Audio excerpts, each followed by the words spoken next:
Why is Being specifically Christian. being Christian better than being a deist? Yeah. Why is this a hard question? But anyway, I have lots of answers for this But one. apparently lots of people have thought that being a deist is better because there have been a lot of deists. Are we recording now? Yeah, we are. Oh, so we've already started. the podcast. No, Well, we let's haven't. start the podcast and just start having the conversation. Okay. Welcome back to the Firebrand Podcast. I'm Maggie Ulmer, and I'm here in the studio of United Theological Seminary with David Watson and Scott Kisker. And we're going to talk about some Jesus-y stuff today. Unlike all the other days, or some Trinitarian stuff or something. I don't We know. Yeah. are. yeah. We're going to talk about a question that somebody asked me recently, and the question was, why is it better to be Christian than deist? And how old was this person? 23. Okay.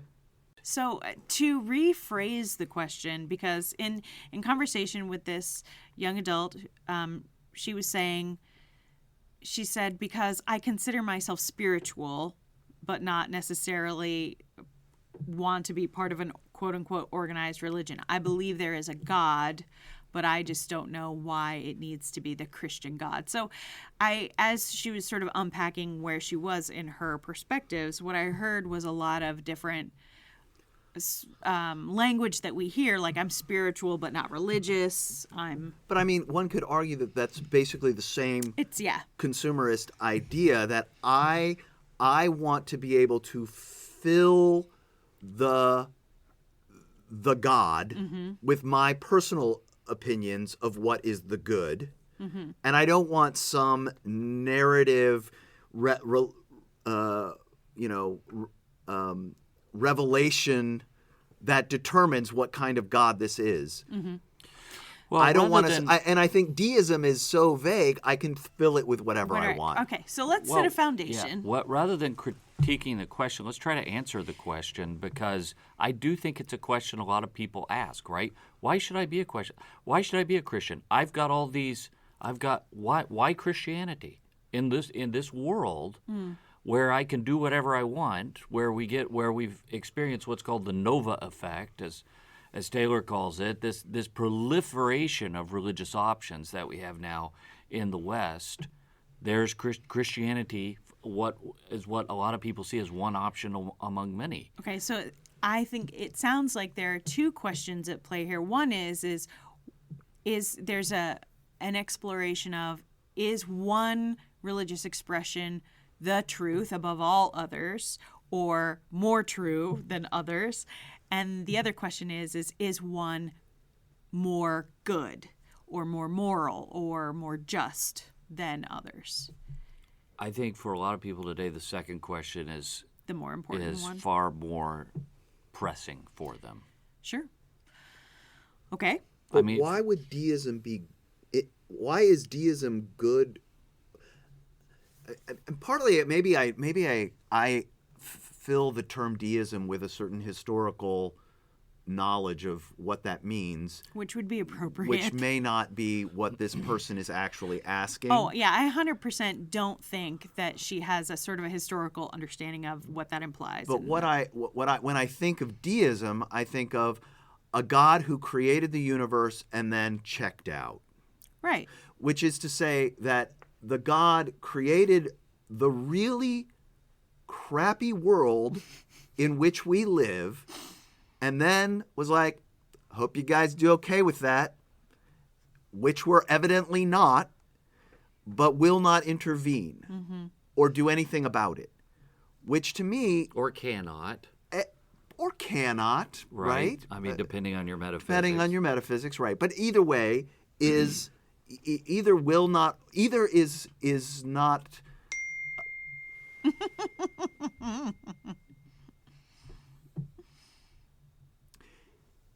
Either is not willing, which is to say not compassionate enough to see the horrible state his creation is in and intervene in any way, or is not powerful enough Right. to do so. Because somehow human agency is more powerful. Exactly. So either we have an impotent God or an immoral God, if with deism, neither of which seems attractive from a consumerist standpoint. If I was going to like pick my God off the shelf, Well, I don't think that's necessarily true, because one could suggest that. Now, look, I'm not a deist. I think you all know that. Okay, but the deist God, with the deist God, you can do what you want. Right? The deist God doesn't make any demands of you, and you're free to sort of form a vision of human life that's consistent with your moral impulses. And so while I don't think that's a good way to go about it, I could see why that's appealing to people. This God doesn't make any demands on me except to be a good person, to live in harmony with the universe, so these kinds of things. And I don't think that that's a great option, but I could see that being appealing to a lot of people, especially if they've come out of authoritarian-ish kind of backgrounds. you mean church backgrounds, if they've got church hurt or Authoritarian, something. yeah, they got Or if they're of a generation that has just decided to wholesale write off institutional anything and everything, but they've decided that there's something about the world that has revealed that there may be a God. And for someone like Jefferson, who was a deist, Right. part of it is just that he found the worldview of Christianity not believable. Right? He's an Enlightenment philosopher. Yeah, I mean, yeah. Yeah, but he still wanted the morality of a Christian God. Right, and It's and not- he it's didn't not a- have Nietzsche to tell him that was impossible. Right. So yes, exactly. And that's the same thing with all the early, late 17th, early 18th century deists, right? They want the sort of aristocratic morality of a Stoic. They're essentially Stoics, really. Stoics who want to maintain an idea of a God.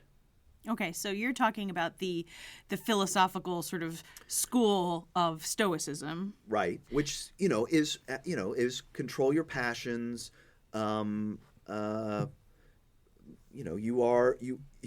It's nice because you are.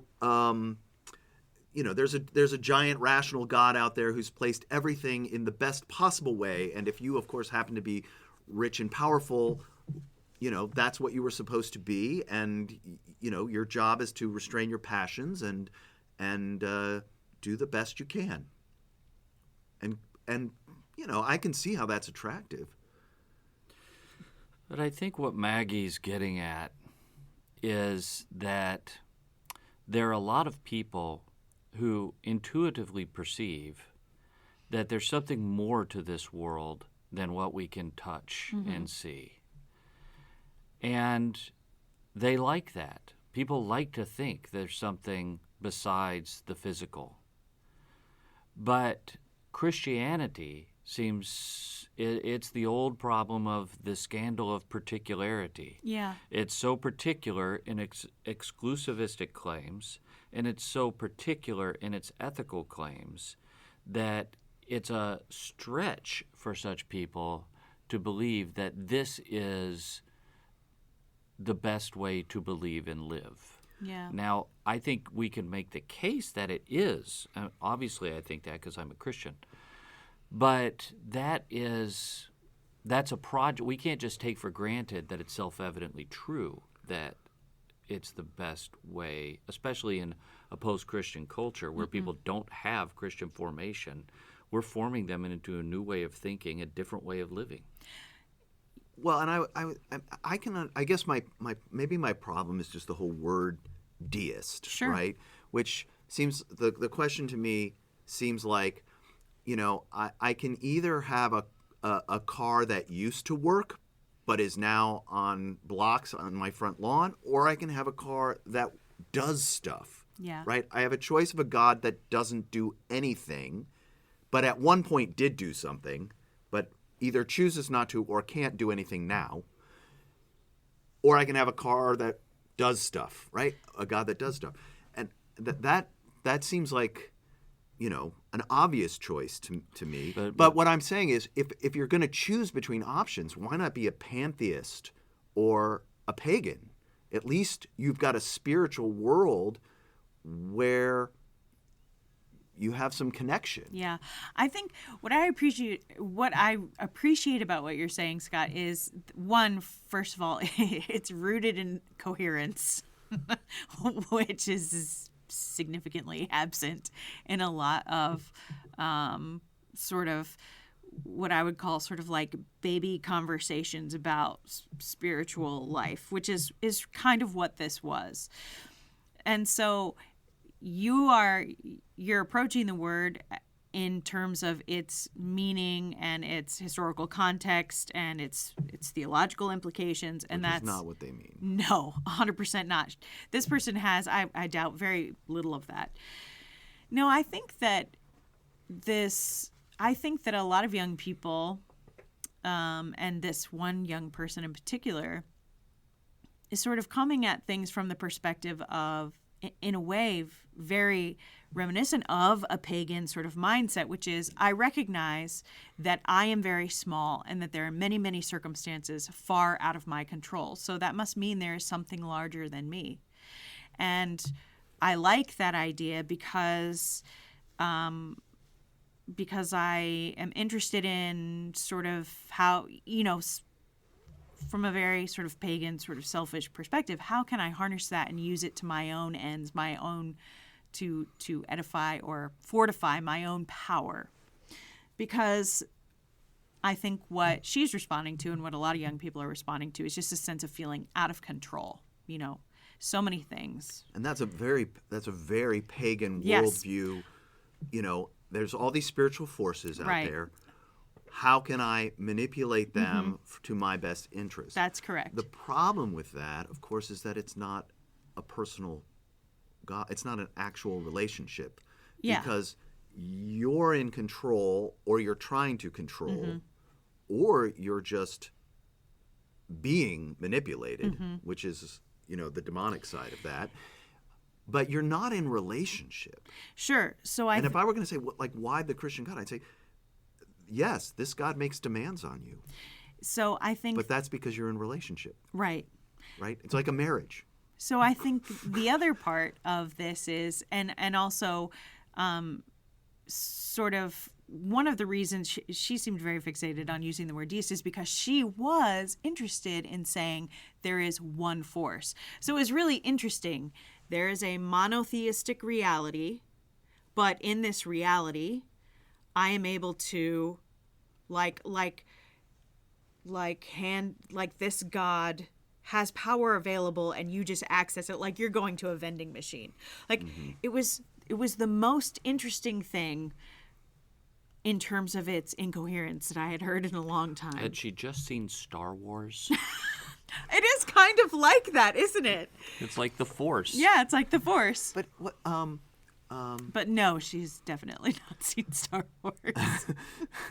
Wow, that just made me feel so old. Listen, there's like someone on the planet for whom Star Wars, is not a That's reference like point. every other week. But if you look at the kinds of values now that we just sort of drink in by being a part of the Western world, the highest value for a lot of people is expressive individualism. Yeah. That's the ethos that guides people. Now, if you believe that expressive individualism is the highest good, then you don't care necessarily about having a relationship with God. What you care about is self-expression, autonomy, and self-determination. Yeah. And so if you can harness the spiritual powers that be in the service of your own self-determination as a mode of expressive individualism, then you have the ideal scenario in this case. But the Christian God is completely foreign to this idea. The Christian God, and you're right, it is like a marriage. A marriage makes certain demands on you, but this generation isn't getting married either. Right. Right, and they're not having children, and they're, barely having pets. But I mean, it seems like it just reminds me of this is going back a decade at least of Kendra Tracy Dean's book Almost Christian, which is Sure. about teenagers. Yeah. So It would be about this time you now. know, I mean, so Yeah. this person, if they're in their early 20s, was in their at probably the same group where she talked about moralistic therapeutic deism, yeah. that there is some God who loves me, but is about me becoming better, Right. but doesn't make any other demands on me So except to be nice. Right. Being nice is the highest good, so to speak. So what is the need that is not being fulfilled by individual determination or expression?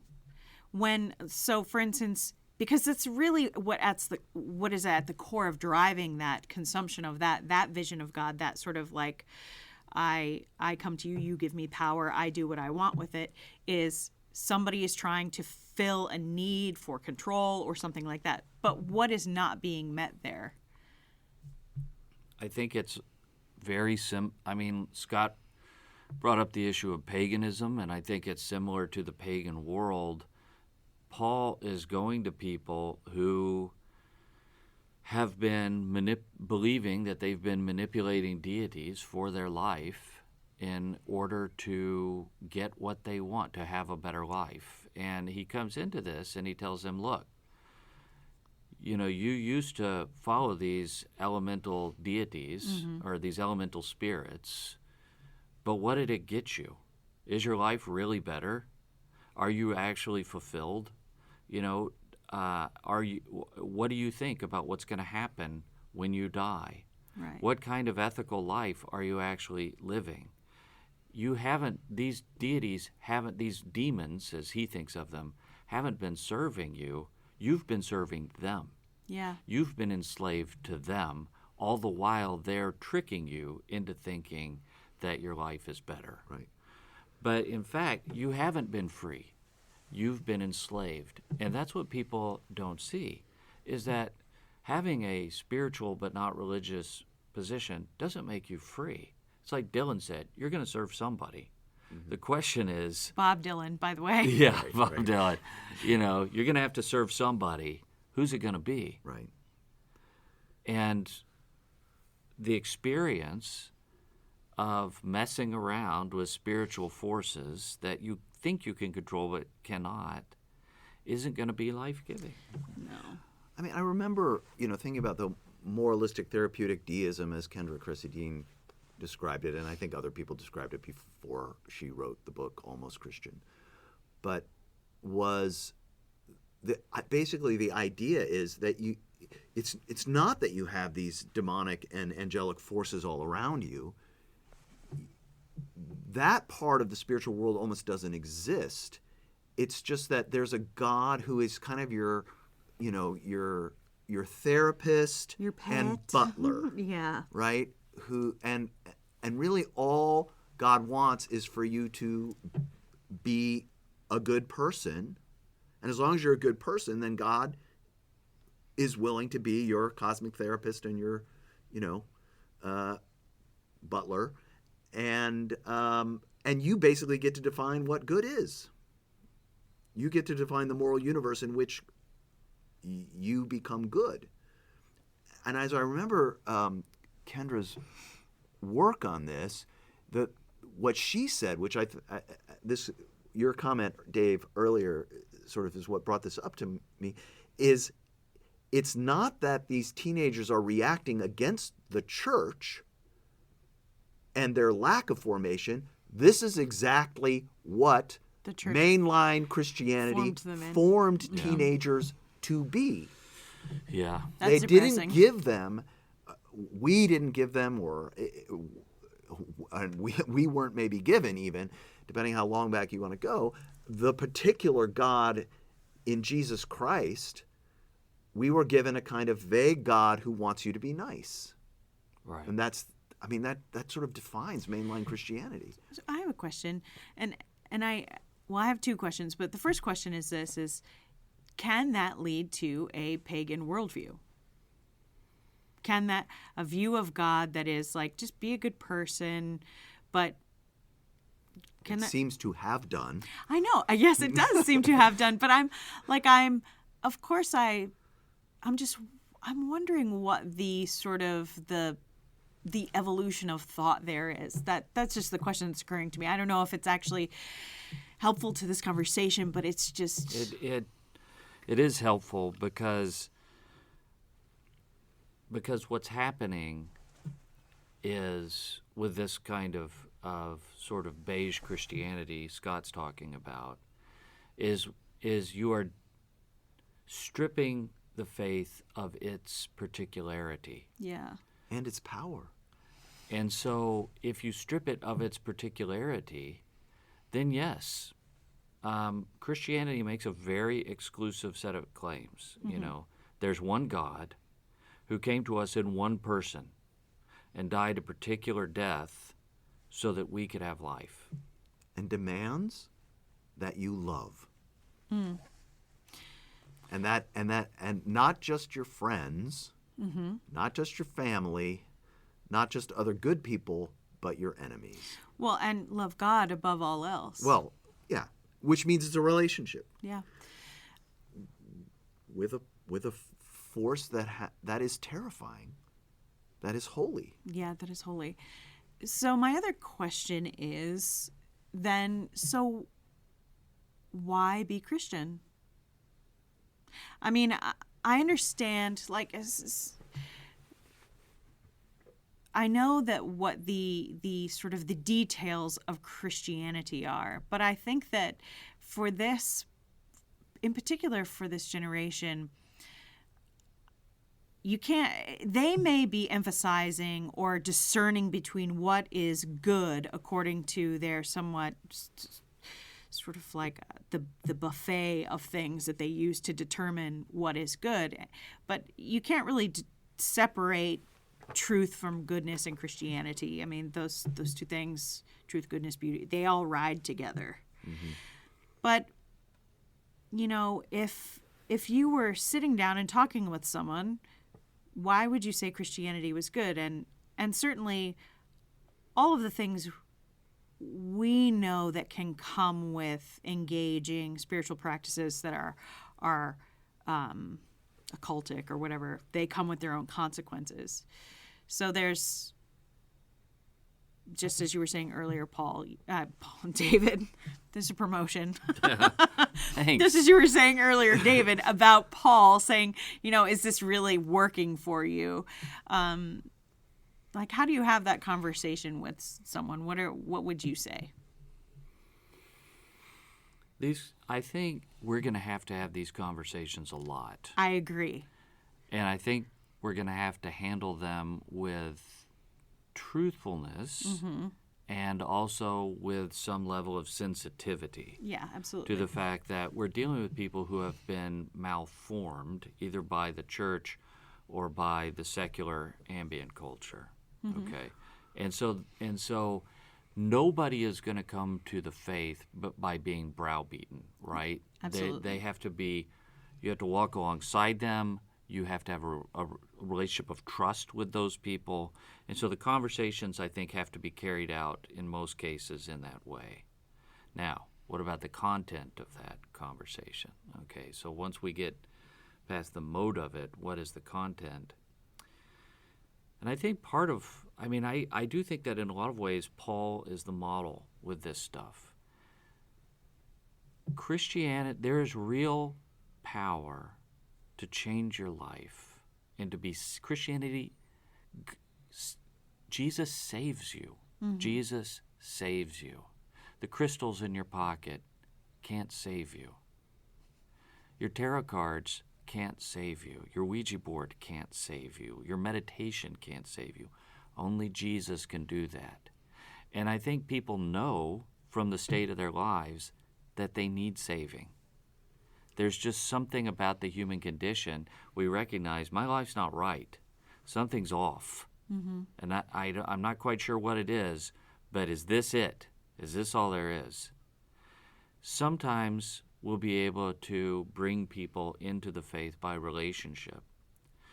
But when Paul is in Corinth, and he's got all these great orators in Corinth who are gaining all this honor by oratory, and great preachers there who are better preachers than he is, what he says is, look, I didn't come to you with plausible words of wisdom. If I came to you in that way, it would empty the cross of its power. Instead, I came to you with a demonstration of the Spirit and power. And so some of this is just going to have to be God's going to have to show up. Yeah. Right. And it ultimately has to be an encounter with Jesus. Yeah. right, a demonstration of the Spirit and power in the life of these folks. I do think that part of the question of this, moralistic therapeutic deism thing is this desire to fit in to be part of a society that is nice, doesn't judge anybody else, Right. lets you be you, you let me be me, which ultimately means, of course, I don't have any real relationship with you. And you don't have any real relationship with me. But the problem with Christianity is that Jesus is not nice. I remember we were at breakfast, and we read scripture at breakfast, and my youngest daughter Naomi was there, and it happened to be the place where Jesus says, don't fear those who can kill the body, fear him who will, cast you body and soul into hell. And her response was, Jesus is not nice. And I was like, yeah, he's not. That's not polite conversation. One does not go to a cocktail party and say, you should beware of the person who's of God who can, send you body and soul into hell. I wonder if part of the Christianity's problem is that we have allowed a culture that really is atomized, that the highest good is not to offend. Yeah, it's exhausting. And not to ever really engage another human being. As long as I can keep my complete distance from you and keep it superficial enough, and you keep it superficial enough with me, I won't be hurt by you, you won't be hurt by me. But of course we also have no relationship, and we have a culture that is incredibly lonely. Yeah. Have you ever, what you're saying there just reminded me, I think it's about Henry Nouwen. Have you ever heard this anecdote about Henry Nouwen at a cocktail party? Mm-mm. He's at a cocktail party, and he's introduced to someone and realizes that he's a priest. This person he's speaking to realizes Henry Nouwen's a priest, and he says, "Oh yeah, I've been looking into that. I've been thinking about maybe exploring and going back to church." And Henry Nouwen dismisses him out of hand and said, "God is bigger than that. He doesn't have time for that," and just walks off. Yeah, right. I was like, but yeah, absolutely. But then Henry Nouwen also wrote the book The Life of the Beloved. Yes, he did. And in that book, he tries to explain Christianity without using any of the particular language of Christianity. And I just thought, I read that book and I thought, this is a failure. You can't do that. Christianity is too particular for that. Yeah. And I think I was in a group that was discussing this when I was being ordained, and I think I made people mad because I called the book Christianity for People Who Don't Like Christianity. And he was writing it, if I remember correctly, for a Jewish friend of his. But I just don't think the task is possible. I don't think that there is a certain, if we want to go post-liberal on this, there is a certain language and grammar to the faith that makes sense of it. And without that, you don't have a coherent presentation of Christian faith. Yeah. And you certainly don't have a compelling one. Yeah, I think that's right. And of course, the goal of this is not to, begin critiquing Henry Nouwen's body of work, but those are good points. Yeah, Henry Nouwen's great. I just didn't like that book. You don't have to think Henry Nouwen's great. Well, this utterly doesn't matter. Neither here nor there. Person's question is concerned. But, you do want, and this goes back to the very beginning. What I would want to talk to this person about is what do you want out of a relationship with a God? I mean, you may have to start at an even more basic idea, which is you can have a relationship with God.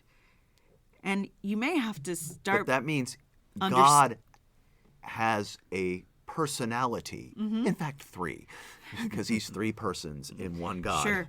But, you can have a relationship with the Father. You can have a relationship with Jesus. You can have a relationship with the Holy Spirit. And those relationships are actually going to make demands on you. Yeah.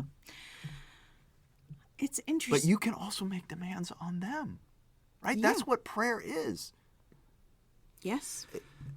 And God heal me. God save me. I think another resource besides Paul is Augustine on this, because Augustine is looking around at the world and saying, all right, well, people are turning to all kinds of things in order to try to find happiness, but none of those things are ever really going to satisfy them. They're always going to leave them yearning, because the problem is that we love the wrong things. And as long as we love the wrong things, we're going to be in this state of ranging from discontent to misery. And so to turn our love to the one true proper object of love is really the only way that things can be set right in the world. Everything else is going to leave you. You're still going to be hungry. You're still going to be thirsty. I love that. I mean, of course, that's true. I think, what's interesting for me is that I went through a period of time when I was in my 30s maybe, and I read a bunch of apologetics. And I like apologetics. I think it's very helpful. I think it's useful. One of the reasons I read a lot of apologetics was because I wanted to know what the other arguments were. So I wanted to know what someone who didn't think Christianity was good or true would say, what their critiques would be. And it was interesting. It was helpful to a point, and then something began to happen, which is I became so familiar with those arguments that I then began to feel less confident in the faith's ability to speak into them. And I think that that's an over-intellectualization of Christianity. There is, just as we've been talking about, there's an element of talking about the faith and speaking the word and telling someone the gospel that is just about power. I've been thinking a lot about Christians who feel trapped, who don't know how to answer these critiques and things like that. And the thing I always come back to, this is the place where I landed, which is to say, I'm confident in what is true about Christianity. And I may not always have a perfect answer for every argument, but even when I don't answer something perfectly or satisfy every strange little word game that somebody wants to play when they're critiquing Christianity, I do know that if I tell them that Jesus Christ is the Son of God and that he died for their sins so that they could be brought into the family of God and live eternally with him in heaven, that I would have spoken the gospel. And Scripture says that when that word is spoken out, it does not return void. And so I just started to say, okay, well, no matter what in these conversations, that will be said. And I think sometimes that has had an impact that I've been able to be aware of, and that has been good. And I think I'm just saying this to say, we don't have to have perfect answers, but we do need to know what is true within ourselves and have confidence in that.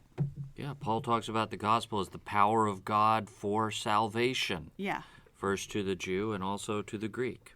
Mm-hmm. But I mean, and again, off of what you just said, why should I be a Christian? Why shouldn't I be a deist versus a Christian? Because there's no Jesus. Yeah. Yeah. there's no Jesus. As much as the church has gotten wrong, and in my church history class, we're investigating the whole concept of what does it mean to be faithful throughout church history, right? At least there's a Jesus to be faithful to or unfaithful to, but he's still there. And in Deism, where there is no ability to be unfaithful because I basically determine the morality of what good works are going to get me to heaven. And it's a totally works-based understanding, right? Either I am good and I will be rewarded, or I'm not bad. There's no redemption there. Yeah. Anyway, it's interesting. I think we can also, when you really press people on it, even though they are taught to value expressive individualism, they still do perceive certain universal values. Even expressive individualism itself is universal value, right? But if I said, well, do you think it's wrong to commit murder? They would most likely say, yes, I think it's wrong. Hopefully. What if there's a culture in which we say that they say that murder is fine? Is murder still wrong?